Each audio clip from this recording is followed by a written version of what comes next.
Le Li-Fi. Non, je ne parle pas du Wi-Fi, mais de son cousin. Technologie méconnue pour certains, invention de science-fiction pour d'autres. Le Li-Fi, pour Light Fidelity, existe bien. Et pour en savoir plus, nous recevons Théo Lazuèche, président et fondateur de l'INA, une entreprise spécialisée dans ces technologies si particulières. Bonjour et bienvenue dans le MAG sur Sensation. Bonjour. Alors Théo Lazuèche, vous m'arrêtez si je me trompe, mais je vais tenter d'expliquer à nos auditeurs ce qu'est le Li-Fi. Le Li-Fi est donc une technologie qui permet de partager des informations et accéder à un réseau grâce à la lumière. Quand cette technologie nécessite une ampoule particulière qui, quand elle est allumée, transmet des données par la lumière. Si un utilisateur est situé dans le faisceau de lumière, ces appareils seront connectés. Est-ce que c'est à peu près ça ? Oui, mais c'est une description relativement complexe pour expliquer quelque chose de simple. C'est tout simplement une technique de transmission de données sans fil par la lumière LED. Voilà, tout simplement. Alors, nos auditeurs peuvent se demander comment la lumière peut diffuser des informations. En fait, c'est extrêmement simple. La communication de données est du binaire, donc c'est du 0, du 1, du tout rien. Et en fait, au niveau de la lumière, en fait, c'est blanc ou noir, allumé ou éteint. Et donc, tout simplement, on fait clignoter des LED à très haute fréquence pour transmettre des 0 et des 1. Voilà. Et on ne le voit pas à l'œil nu. Et qu'est-ce que ça apporte en plus de la 4G ou du Wi-Fi, par exemple ? Alors, en termes de débit, pas encore aujourd'hui, mais demain, assez rapidement, on pourra arriver à des débits plus importants que le Wi-Fi. On sait que la limite du Wi-Fi, en termes de débit, la limite théorique qu'on pourra atteindre est de l'ordre de quelques gigas.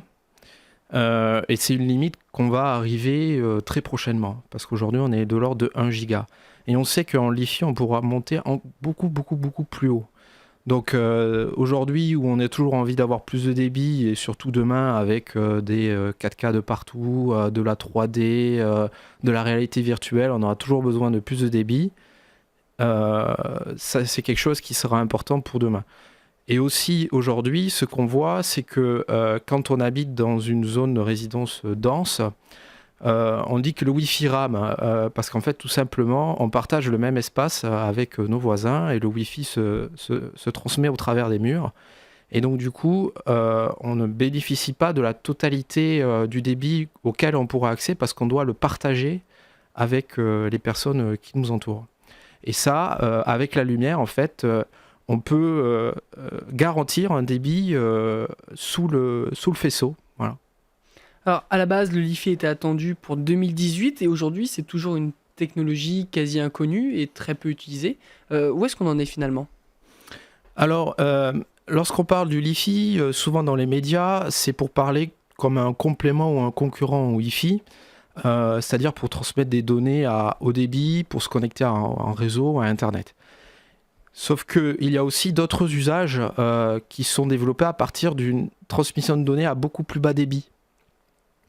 Et là, on parle de quelques kilobits de données, hein, donc c'est très faible en fait. Et ça, après, on en a d'autres usages tels que de la géolocalisation indoor. Et là, on développe après des fonctionnalités, des usages qui sont beaucoup différents en fait de simplement de transmettre des données pour se connecter en réseau. Aujourd'hui, quelles sont les limites rencontrées, que vous rencontrez par exemple avec le Li-Fi ? Alors aujourd'hui, il y a beaucoup de limites qui sont technologiques d'une part et de compétitivité de l'autre. C'est une technique qui est aujourd'hui complexe à mettre en œuvre, qui demande beaucoup d'efforts en développement et derrière, du coup, qui aboutit à des tarifs relativement élevés. Et donc aussi plutôt prohibitif qui est totalement prohibitif pour le commun des mortels. Mais qu'il l'est quand même moins pour un usage professionnel qui va être ciblé.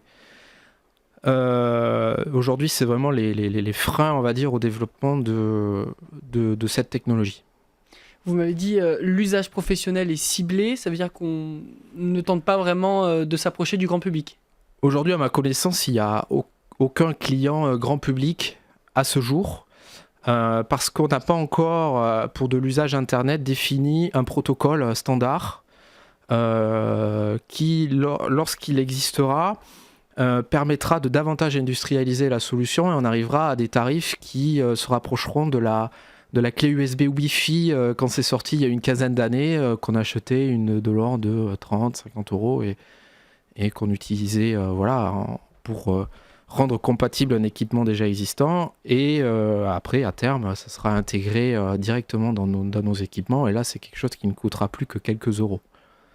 En 2017, vous créez votre entreprise appelée Lina, spécialisée dans le Li-Fi. Donc votre activité consiste à quoi finalement ? Alors aujourd'hui, Lina ne développe pas de solution pour faire de la connectivité à haut débit comme on l'entend pour faire du Wi-Fi. Aujourd'hui, nous développons des solutions basées sur cette technologie Li-Fi, mais à très bas débit, pour faire de la géolocalisation indoor à usage professionnel et aussi pour faire du contrôle d'accès et de la gestion d'espace. Ça fait 2 ans que l'entreprise est créée. Est-ce que vous avez des clients ? Est-ce que vous avez déjà des contrats établis avec des entreprises ? Alors, la société est créée depuis pas 2 ans, mais ça fait 2 ans que le projet est lancé. La société est créée depuis mai 2018.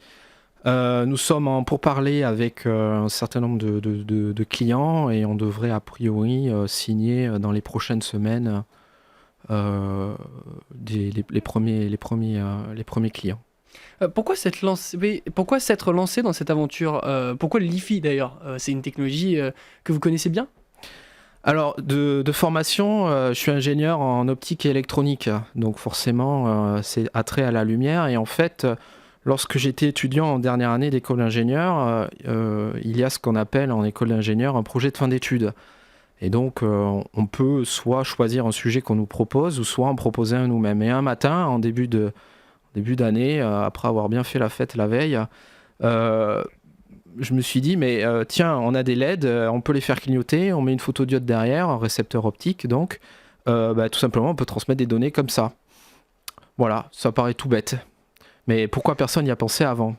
Et donc, je me suis lancé dans cette aventure et j'ai réussi quand même à cette époque-là à reproduire quasiment l'état de l'art commercial tout seul, après maintes galères. Et en fait, je m'étais rendu compte à ce moment-là que c'était un sujet complexe abordé par les labos de recherche. Et les premières sociétés commençaient à sortir des prototypes fonctionnels. Et à ce moment-là, je m'étais dit, quand j'ai terminé mon projet, tu vois, ça peut être une idée de start-up un jour. Et puis, entre-temps, stage de fin d'études, puis j'ai enchaîné sur un CD dans l'entreprise dans laquelle j'étais, et qui était d'ailleurs à Elancourt. Et et après, plus tard, c'est un projet que j'ai ressorti des cartons pour me lancer. Aujourd'hui, est-ce qu'il existe des nouveautés dans le milieu du Li-Fi qui permet de se différencier de ses concurrents ? Alors aujourd'hui, on cherche surtout des cas d'usage. Des cas d'usage ? Expliquez-nous. Voilà, ça c'est surtout l'enjeu, parce que la technique est plus ou moins quand même maîtrisée, c'est-à-dire on transmet des données avec des LED et derrière on met des récepteurs optiques qui existent depuis des années, mais c'est surtout ce à quoi ça va servir. Et aujourd'hui, on arrive à trouver un certain nombre de cas d'usage pour lequel le Li-Fi est très pertinent et on arrive avec des coûts très compétitifs par rapport aux solutions existantes, comme pour de la géolocalisation indoor et du contrôle d'accès. Merci Théo Lazuège d'avoir été avec nous. Je rappelle que vous êtes le fondateur de l'entreprise Lina. Merci d'être venu dans le MAG. Et vous trouverez toutes les informations concernant Lina ainsi que le podcast de cette émission sur notre site et notre application Radio Sensation. Merci à vous.